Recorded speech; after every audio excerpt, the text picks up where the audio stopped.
우리 교회의 설립 목적입니다. 지금으로부터 30년 전에 간석동역에 간성역이라는 곳이 있습니다. 그곳에서 한 20평의 2층 상가에서 양문교회를 시작했습니다.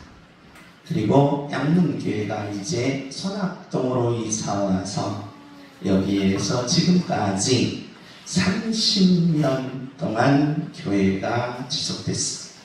처음에 제 나이가 33살이었습니다. 왜 33세에 목회를 시작했느냐? 예수님이 이 땅에 33살까지 사시고 천국 가셨으니까 그 예수님 바톤을 이어서 내가 하겠습니다 라는 사명으로 33살에 목회를 시작해서 지금까지 30년이 왔습니다. 우리 교회의 이상이 뭐였느냐? 설립 목적은 바로 신지식입니다. 즉 교회에 오면 우리가 하나님을 만나라는 것입니다. 그러니까 하나님이 있던 사람들은 내가 믿으면 하나님이 있고 내가 안 믿으면 하나님이 없다라고 합니다. 그렇지 않습니다. 여러분이 믿던 안 믿던 하나님은 살아 계시다는 것입니다. 그렇기 때문에 하나님 살아계신 하나님을 만나기 위해서는 반드시 갖춰야 될 것이 있습니다. 성부 하나님, 성자 하나님, 성령 하나님을 알아야 하나님을 만날 수가 있다는 것입니다. 그래서 우리는 30년 동안 교회에 오면 하나님을 만나는 그런 놀라운 예배를 지금까지 드리고 있습니다. 그러면서 우리 교회의 실천은 세 가지입니다. 첫째가 신지식, 하나님을 만나려면 언제 만나냐? 예배를 통하여 만나라는 것입니다. 그렇기 때문에 우리 교회의 무시작정 첫 번째로 예배를 통하여 신지식을 주옵소서. 이것이 첫 번째의 무시작정 기도입니다. 그렇기 때문에 하나님을 만나지 못하면 저와 여러분이 신앙생활은 종교생활로 바꿔집니다. 이 종교는 불교도 있고 유교도 있고 그 다음에 이슬람교도 있고 그 다음에 힌두교도 있습니다. 우리는 종교생활을 하기 위하여 교회에 온 것이 아니라 반드시 하나님을 만나는 것입니다. 그래서 신지식을 담는 교회, 두 번째는 주님의 형상을 담는 교회, 세 번째는 이웃사랑을 실천하는 교회로 30년 동안 우리가 달려왔습니다. 많은 사람들은 이렇습니다. 믿지 않는 사람들은 나도 하나님을 믿어서 구원받고 싶다는 겁니다. 나도 예수를 믿어서 영원한 생명을 갖고 싶다는 겁니다. 나도 예수를 믿어서 천국 가고 싶은데 하나님을 못 만나서 내가 바로 예수를 못 믿는다.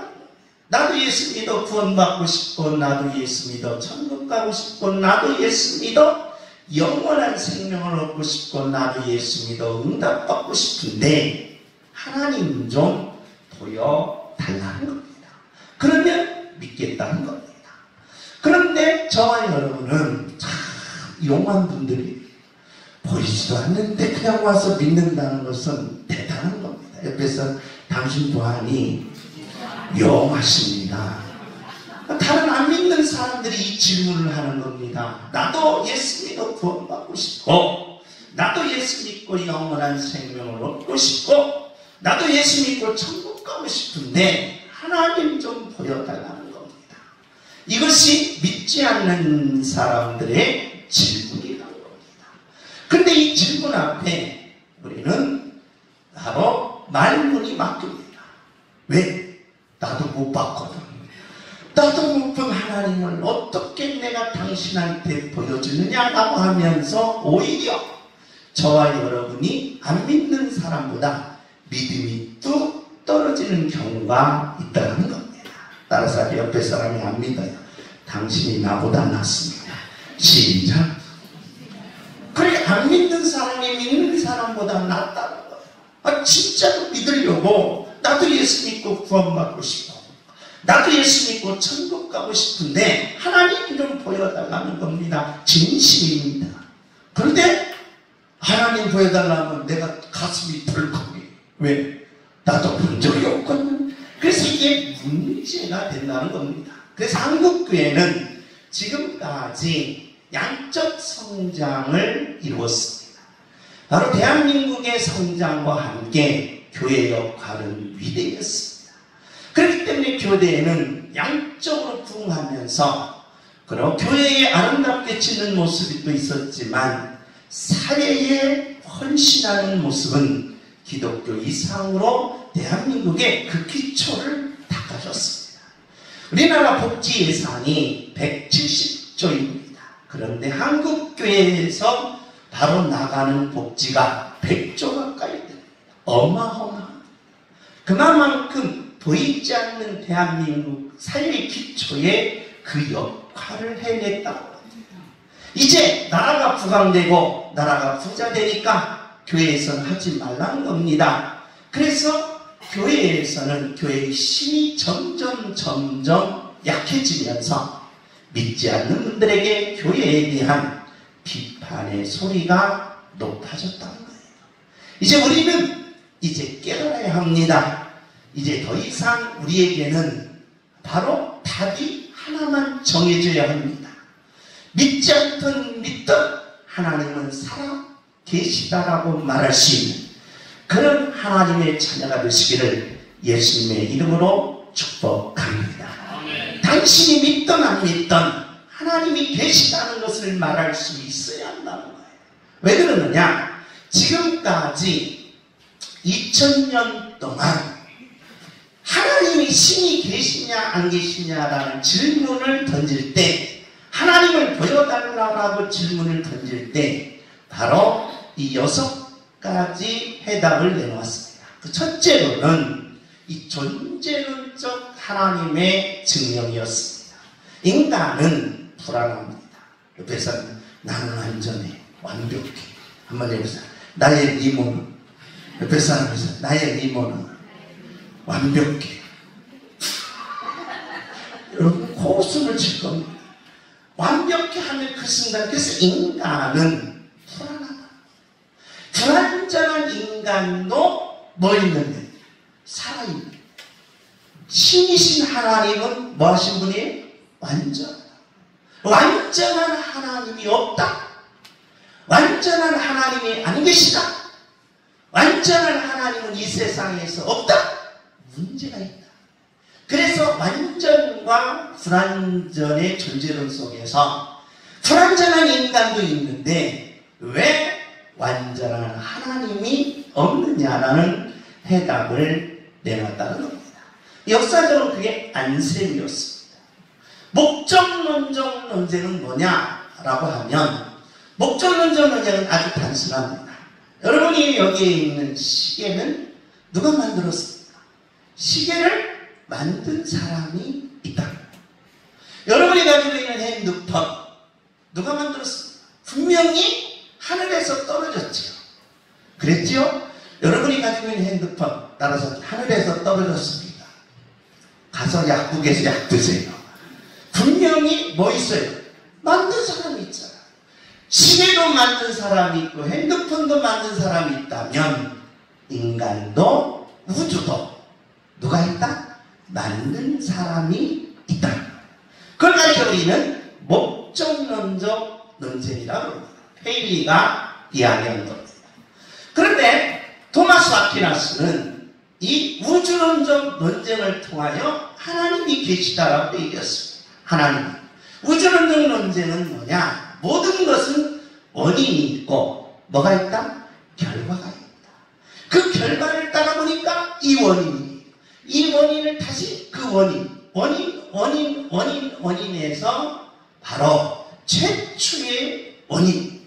그래서 바로 이 아리스토텔레스는 이걸 가리켜 부동의 원자인데, 그 최초의 원인이 누구다? 하나님이다. 라고 바로 하나님의 살아계심을 이렇게 철학적으로 하다 보니까, 자 보세요. 최초의 원인이 왜 하나님만 되느냐? 불교에서는 누구라고 하겠어요? 부처님이라고 하겠죠. 그럼 이게 또 문제가 돼요. 그렇다 보니까 이런 논증들로 신적죄 증명이 정확하게 안 되면서 하나님을 지금까지 신적죄 증명을 한 사람이 없다는 거예요. 물론 이제 칸트가 와서 도덕적으로 이렇게 말합니다. 사람들이 마음에 선하게 살려면 반드시 누가 있어야 된다? 누가 있어야 된다? 신이 있어야 된다. 칸트는 순수인 성비판에서는 하나님을 멀리했다가 바로 우리가 착하게 살기 위해서는, 도덕적으로 살기 위해서는 반드시 누가 필요하다? 신이 필요하다. 왜냐? 우리가 도덕적으로 살기 위해서는, 우리가 육신적으로는 뭐가 필요해요? 법이 필요하다. 그래서 약자를 보호하는 법이 있습니다. 그런데 우리 마음속으로 들어가면 사람들은 다 적당히 착하고 적당히 좀 거짓말도 하고 시군시군도 하고 미워하고 해야 이게 조화를 이루게 되어 있어요. 착할 수만은 없습니다. 적당히 욕도 막 퍼붓고 적당히 또 뭐 거짓말도 하고 적당히 자기 이익을 챙기면서 남추는 척도 해야 됩니다. 그런데 그걸 누가 결정하느냐? 자기가 결정. 그런데 사람들이 보기에 자기 기준에 다 나는 착해야지, 옆에 사람은 나는 악해, 나는 나쁜 놈이라, 그런 머리 돈 사람이 있습니까? 없다는 거예요. 옆에 사람은 나 착하지, 나 착하지, 그런 거예요. 착하지. 그런데 마음속으로 들어보면 그래. 마음을 볼 줄 아는, 모든 인간의 마음을 다 셀 줄 아는 누가 필요하다? 신이 필요하다는 거예요. 이 칸트의 입장입니다. 파스칼의 입장은 그렇습니다. 파스칼의 입장은, 자, 우리가 내기하자. 신이 없는가 있는가. 내기를 했어요. 내기를 했어요. 자, 우리가 내기를 했어요. 그런데 내기를 해서 신이 없다고 하는 사람들이 죽어보니까 진짜 뭐가 있어요? 신이 있는 거예요. 그때는 감당이 돼야 하네. 안 되는 거예요. 어디 가니까? 지옥 가요. 그런데 신이 있다고 하는 저와 여러분이 죽어보니까 누가 없어요? 하나님이 안 계신 거예요. 그래, 여러분과 저는 손해는 간단해요. 여기 나온 시간 버린 거예요. 오늘 시간 여러분이 다 버린 거예요. 또 여러분 헌금 내는 거 다 헛것이. 왜? 뭐가 없으니까? 신이 없으니까. 손해는 누가 큰 손해예요? 돈 없이고 시간 없는 사람이 손해예요? 지옥 간 사람이 손해예요? 그래서 파스칼은 이걸 이렇게 얘기해요. 자, 우리가 이 땅에 살면서 믿던 안 믿던 누구는 계시다. 하나님은 계시다는 걸 말할 줄 알아야 돼요. 그러면서 저와 여러분은 지금 누구를 믿어요? 하나님을 믿으면 하나님이 살아계시다는 것을 확실하게 선포할 줄 알아야 돼요. 그래서 말과 선포가 동일시대의 역사가 이루어져야 한다는 겁니다. 왜 사람들이 이렇게 신이 없다, 하나님이 없다라고 하면서 우리 대한민국도 지성인들은 하나님 믿는다라고 웃어요. 하나님을 있다 없다라고 하면 웃어요. 왜 그러냐? 그 영향이 있습니다.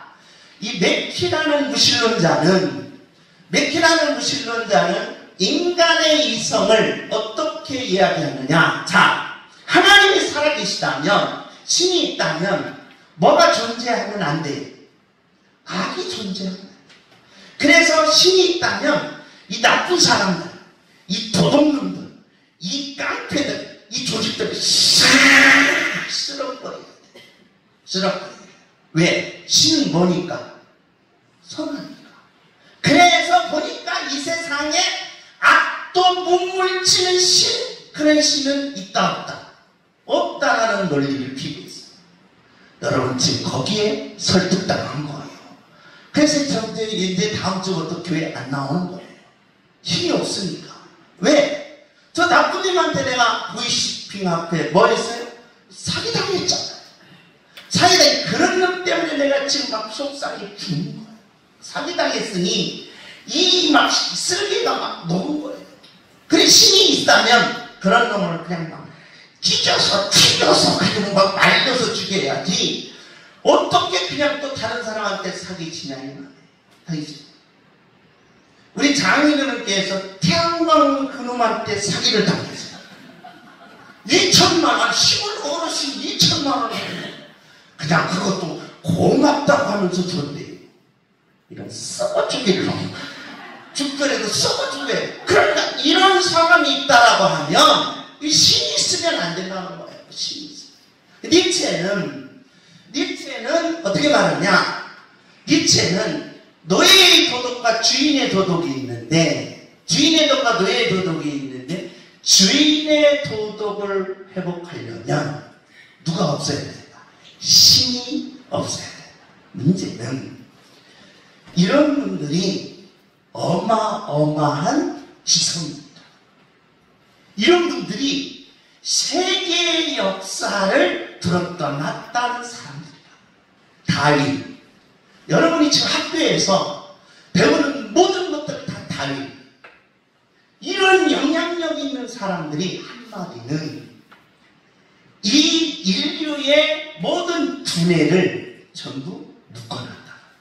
그래서 사람들은 막무가내 이 사람이 이렇게 말했기 때문에, 이 사람이 이렇게 말했기 때문에, 이 사람이 이렇게 주장했기 때문에 누가 없다?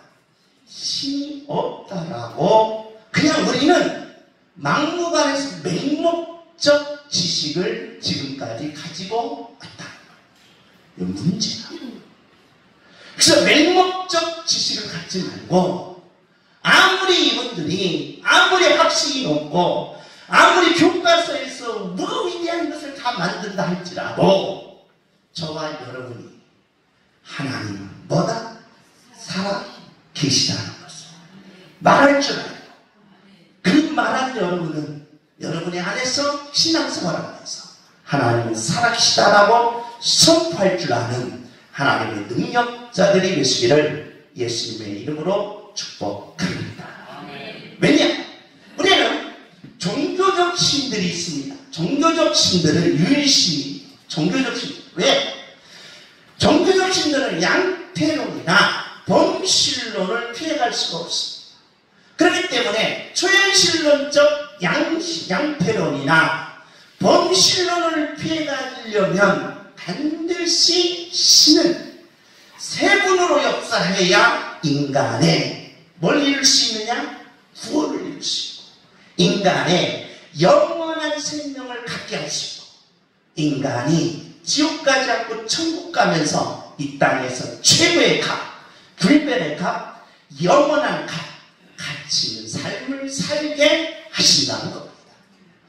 그런데 이 신들이 예를 들어서 이 범신론이나 양태론을 그대로 받아들이면 신은 나를 위한 신, 내 건강을 위한 신, 나의 복을 위한 신, 인간의 행복을 위한 신, 인간이 어려울 때 돕는 신으로 바꿔줬거든요. 그래서 로마서에서는 이걸 해결해야 되는데 이걸 해결할 분은 오직 성경에 성부 하나님, 성자 하나님, 성령 하나님밖에 없다. 왜? 초월적으로 계신 신, 자연과 역사 속에서 반드시 계셨던 신, 그리고 나의 마음 속에서 지금 꿈틀거리고 움직이는 신이 있어야만이 바로 인간의 구원과 인간의 영원한 생명과 인간이 가져야 될 영원한 천국을 가짐으로써 인간은 죄에서 해방되고 죽음에서 해방되고 영원한 지옥에서 건져낼 수가 있다는 것. 이런 신이 중요하다. 그렇기 때문에 저와 여러분이 바로 이런 신, 바로 초월적이면서 인간의 역사 속에서 자연 속에서 실제로 있었던 신, 그리고 지금 오늘 내 마음속에 있는 신, 그분이 있어야만이 내게 구원이 있고 영원한 생명이 있고 그리고 천국에 감으로써 이 땅에서 반드시 하나님을 만난 자의 축복을 이루게 된다는 것입니다. 이것이 양문교회의 바로 이상이었습니다. 지금까지 양문교회의 이상이었습니다. 그 근거가 어디냐? 바로 빌립보서였습니다. 그래서 성경은 구약, 사복음서, 신약 그렇게 나누면 안 됩니다. 성경은 전체를 하나로 봐야 돼요. 전체. 구약 성경을 나누면 안 되고 사복음서 나누면 안 되고 신약 성경을 나누면 안 되고 그냥 성경을 쫙 펼치라. 딱 펼쳐보니까 역사적 사건도 아니요, 또한 한 사람 개인의 축복관도 아니요, 딱 보니까 창세에서부터 계시록까지는 성과 하나님으로 꽉 차. 마태복음에서 요한복음까지는 성자 하나님으로 꽉 차. 그리고 사도행전에서부터 계시록까지는 성령 하나님으로 꽉 차 있어서 내가 누구를 만나시고 하나님을 만날 수 있구나. 이 논리가 형성이 된다는 겁니다.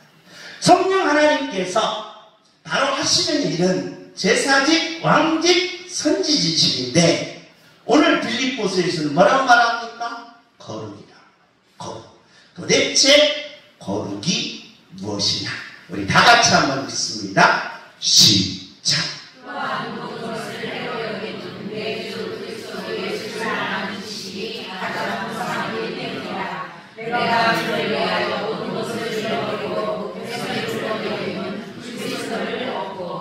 자, 사도 바울이 이제 이 세상에서 나는 누구를 만났다? 하나님을 만났다. 널 신지지. 하나님을 만났어. 그래, 당신들이 믿던 안 믿던 누구는 계시다? 하나님은 계시다. 하나님은 계시다. 그러면서 하나님이 계신 하나님은 너는 못 만났지만 나는 뭐였다? 만났다. 그래서 사도 바울은 뭐라고 말하냐? 하나님을 만나고서 하나님을 만나는 것이 가장 고상한 뭐다? 지식이다. 가장 고상한 지식. 그래서 고상한 지식이 고상이라는 말은 최고의 높은 경지다. 최고의 높은 경지. 그러니까 하나님을 만나보니까 나 같은 사람이 최고로 높은 어디에 올라가더라? 경지에 있더라. 나 같은 사람. 하나님을 만나고 나니까 내가 최고의 경지에 이르더라. 그럼 바울이 말한 최고의 경지, 고상함이 어떤 모습으로 나타나느냐라는 우리 다 같이 한번 읽습니다. 시작. 내가 그들 사이에 꼈으니 차라리 세상을 떠나서 그리스도와 함께 있는 것이 훨씬 더 좋은 일이라 그래야 하고 싶으나. 자, 우리가 성경을 볼 때 에베소, 빌립보, 골로새, 빌레몬서는 감옥에서 계시를 받았다라고 해서 옥중서서. 그런데 이 빌립보서는 마침 바울에게 뭘 보냈냐? 사형 날짜를 떼인 거예요. 사도 바울, 너는 12월, 10월, 15일에 뭐한다? 사형한다. 라고 띄운 거예요. 그래서 사도 바울이 사형 날짜를 받았습니다. 사형 날짜를 받아가지고 아침밥 먹는 사람은 70% 돈 사람이에요. 그런데 아침밥도 잘 먹었어요. 그리고 나서 즐겁게 휘파람 불었어요. 90% 돈 사람이에요. 그런데 바울은 찬양을 했어요. 그 사형 날짜를 받아놓고 이제 너무 감사해서 내가 지금 너무 행복하다 라고 한 사람. 다른 사람 합시다. 돌아도 확 돌아다. 100% 돈 사람. 자, 누구든지 뭘 받으면 사형 날짜를 받으면 죽는다. 우리가 병원에 가서 뭐 진단만 받아도, 암 진단만 받아도 두렵습니다. 물론 사람들이 있을 때 괜찮아, 내가 이길 수 있어, 내가 막 그걸 건드리 나갈 수 있어 라고 하지만, 홀로 있고 혼자 가만히 있으면서 아픔을 당할 때 그 두려움이라는 것, 그 공포라는 것, 그 떨림이라는 건 이루 말할 수가 없다.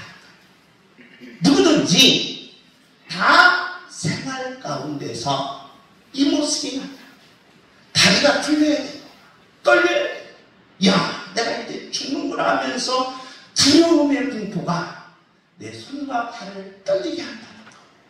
그런데 신기한 것은 바울이 사형날짜를 딱 받는 순간 빌립보서 1장에 내 마음에 누구의 심장이 뛰고 있다?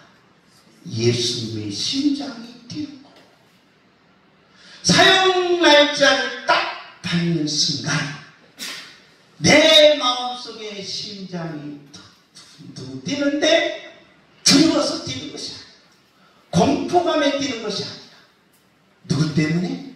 예수님의 심장이 뛰면서, 할렐루야, 그 죽음을 이기는 힘이 자기 안에 있다는 것이 너무 신기해요. 그러니까 자기 자신도 모르는 거예요. 내가 사형날짜를 딱 받으면 나는 지금 뭐에 떴나? 공포에 떴다. 나는 부들부들하면서 절망한다. 그런데 신기한 것이, 내 심장이 두근두근 뛰면서 나를 보니까 그 죽음을 이기는 신비함의 그 체험이, 자기 자신을 보면서 자기 자신도 뭐 하는 거예요? 놀래요. 이해를 못하면 제가 이해를 하나 드릴게요. 우리 고등학교 때 선생님 아들이 있는데, 우리 친구예요. 같은 반에서 공부를 하는데, 얘가 진짜로 미술을 못해요. 나도 못하지만 걔도 못해요. 톱질 개질. 그래서 물감을 안 가지고 다녀요. 스케치북을 안 가지고 다녀요. 그림을 너무 못 그려서. 나도 여러분한테 이 설교 하려면 딱 정해져, 동그라미, 세모, 네모예요. 그림을 못 그려서 그런 거예요. 그냥 내가 프로젝트를 못해서 그런 게 아니라 동그라미, 세모, 네모예요. 그림을, 얘가 그림을 전혀 못 그려요. 진짜 못 그려요. 근데 어느 날 얘가 집중해서 탁 그리고 났는데, 선생님이 그걸 보고 칭찬을 탁 하더니 얘가 우리 그 전교에서 미술 특상을 받아요. 그러면서 지가 그 얘기해요. 야, 내 안에 이런 신비의 능력이 있다는 것이 나도 신기해 죽겠어. 나 안에 이런 그림의 능력이 뭐예요? 있다는 것이 자기 자신이 놀랬다는 거예요. 놀랬다. 그러면서 내가 기도했더니 하나님이 들어주신 것 같아. 걔하고 나하고 신앙생활을 잘하면서 챙겼거든. 야, 내 안에 그런 능력이 있어. 신비했다. 이게 뭐다? 신지식.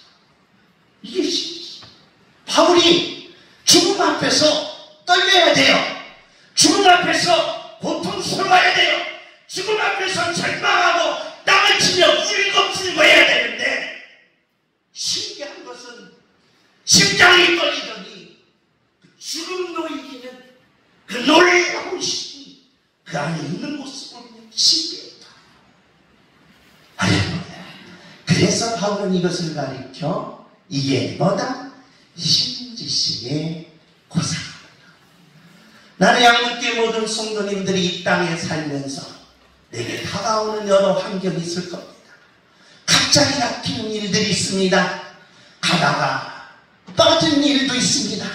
그럴 때 떨리면서 땅을 치며 울지 말고, 신지식을 가진 자는 심장이 떨리면서 내 안에 그런 모든 것을 이기는 능력의 끝을 여러분의 삶 속에 살아서 세상을 이기고 삶을 이기고 현장을 이기고, 그래서 역사를 만들어내는 능력자들이 되기를 예수님의 이름으로 축복합니다.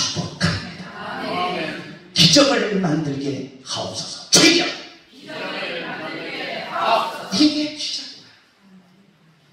죽음에서 사는 게 기적이 아니라 내 안에서 지금 죽음, 별거 아니구나, 이 죽음 뭐 바꿀 수 있구나 라는 이 꿈틀거리는 믿음, 꿈틀거리는 신이나 꿈틀거리는 신지식, 이게 살아있을 때 여러분의 모든 오는 것들을 다 바꿔지는 능력이 있다는 것입니다. 할렐루야. 그 꿈틀거림이 뭐냐? 신지식이야. 그래서 바울은 이 고상, 우리는 남의 떡만 좋아하면 안 된다는 거예요. 남이 치료받았다, 남이 복받았다, 남이 뭐 훌륭하게 했다, 그게 아니라 지금 여러분이 신지식을 가지고 여러분의 현재의 상황에 닥쳤을 때 내 안에 예수님의 심장이 뛰면서 아하, 그거 아무것도 아니구나 라고 하면 그 심장이 뛰는 그 아름다움에 불타는 그 모습이 열릴 때 죽음을 삶으로 바꾸나요. 할렐루야. 그래서 바울은 사형 날짜를 받아놓고 이 말을 하면서 심장이 뛰면서 로마 황제를 바꿔놨어요. 그래서 빌립보 감옥에서 뭐한다? 풀려난다. 할렐루야. 이걸 가르쳐주는 신지식이라는 거예요. 바로 두 번째로 신지식을 이렇게 표현하고 있습니다. 우리 다 같이 한번 읽습니다. 시작. 너희 안에서 행하시는 하나님이시니 자기의 주신 뜻을 위하여 너희에게 소원을 두고 행하게 하시나니. 바울의 소원이 있었습니다. 다메섹 도상에서 하나님을 만났습니다. 내가 핍박하는 예수님, 내가 핍박하면서 조롱하는 예수님이 찾아오셔서 바울을 만나준 겁니다. 너무 감격했습니다. 그래서 바울은 나를 만난 하나님, 나에게 구원을 주시고 영원한 생명을 주시고 천국을 주신 예수님, 내가 예수님을 위해서 복음을 전하겠습니다. 꿈을 가졌어요. 그래서 1차 전도를 어디게 했냐? 소아시아 반도였습니다. 소아시아 반도를 쭉 돌았어요. 그런데 그에게 더더욱 꿈이 생겨요. 그래서 바울은 두 번째로 마게도니아 반도를 돕니다. 꿈이 더 커져요. 꿈이 더 커지니까 한 바퀴 더 하실 3차는 자기가 전도의 때를 돌고 나서 꿈이 커졌습니다. 따라서 합시다. 세계의 품을 씌우다. 그래서 바울은 하나님이 자기 자신을 로마로 이끄시면서 세계를 품는 꿈을 이루었다는 거예요. 소원이 뭐한다? 커진다. 신지식은 이렇다. 우리의 소원은 내 현실 문제, 내 경제적인 문제, 내 직장의 문제, 내 자녀의 문제, 내 삶의 문제, 현실의 문제인데 신지식을 가진 자는 이게 더 커지고 국가적 문제를 이룰 수 있고 인류의 문제를 이룰 수 있고 사람의 문제를 이룰 수 있는 그 소원의 풍성함이 열린다. 할렐루야. 그렇기 때문에 저와 여러분이 신지식, 내 소원을 반드시 이룬다. 내 소원을 이루어 주옵소서. 주여! 내 소원을 이루어 주옵소서. 주여! 내 소원을 이루어 주옵소서. 양문교회 성도님들이여, 여러분이 지금 얘기하면서 여러분의 모든 가슴속 깊이 고이고이 담겨서 꺼내지 아니한 소원들이 있습니다. 내가 꿈꾸고 내가 꼭 이루어야 할 소원이 있습니다. 나는 오늘 이 소원이 신지식을 갖는 양문교회 여러분에게 임하시기를 예수님의 이름으로 축복합니다. 주여, 내 소원을 이루어 주옵소서. 주여! 내 소원을 이루어 주옵소서. 그러니까 바울이 심장을 뛰는 거예요. 이걸 가리켜 신지식의 고상함이라는 거예요. 세 번째로 우리 다 같이 한번 읽습니다. 시작. 내게 능력 주시는 자 안에서 내가 모든 것을 할 수 있느니라. 바울은 로마로 갈 때 이제 죄수의 몸으로 갑니다. 너무 기뻤어요. 그런데 갑자기 풍랑이 배가 북풍으로 만난 겁니다. 태풍하고 만난 거예요. 그럼 배는 이제 바다에서 수장되고 바다에서 지금 있는 모든 배 안에 있는 사람 바울까지 다 죽게 됩니다. 그래서 선장이나 배 안에 있는 사람들이 있는 물건을 다 던집니다. 왜? 배를 좀 가볍게 하려고. 그래서 자기들이 가져왔던 보석, 자기 가져갔던 모든 물건을 다 던지고 빈털터리가 됩니다. 인간은 풍랑을 만났을 때 다 빈털터리가 되는 거예요. 풍랑을 만났을 때. 그런데 바울이 신비함이 여기 있습니다. 그 풍랑을 만나서 사람들이 아우성하면서 자기 있는 모든 것을 던지는데 바울의 마음속에 풍랑을 잠재할 수 있는 고상한 예수님의 심장이 뛰고 있는 거예요. 그러면서 심장이 뛰는 그 모습을 보면서 부른 것이 이겁니다. 고요한 바다로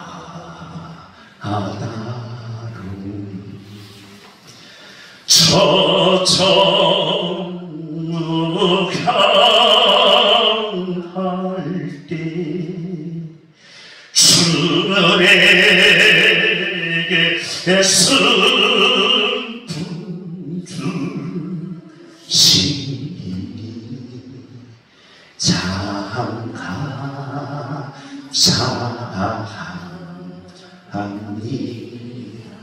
여러분과 저는 이 노래를 부를 수 있습니다. 태풍이 지금 다 물건을 돌리면서 살려달라고 몸부림치는데 이 노래를 됩니다. 그런데 바울의 심장이 뛰어 예수님이 심장이 뛰면서 이 노래를 부릅니다. 태풍이 점점 시들어져요.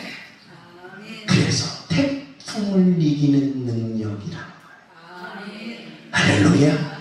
이 능력을 내게 부어 주옵소서. 아멘. 양문교회는 하나님을 만나야 됩니다. 여러분이 믿던 안 믿던 하나님은 계십니다. 그렇다면 이제 우리는 하나님을 살아계심이 내 안에 있다면 우리도 바울처럼 이 고상함이 있다. 이 고상을 가지고 여러분의 가정을 일으키십시오. 여러분의 인생을 일으키십시오. 여러분의 사업을 일으키십시오.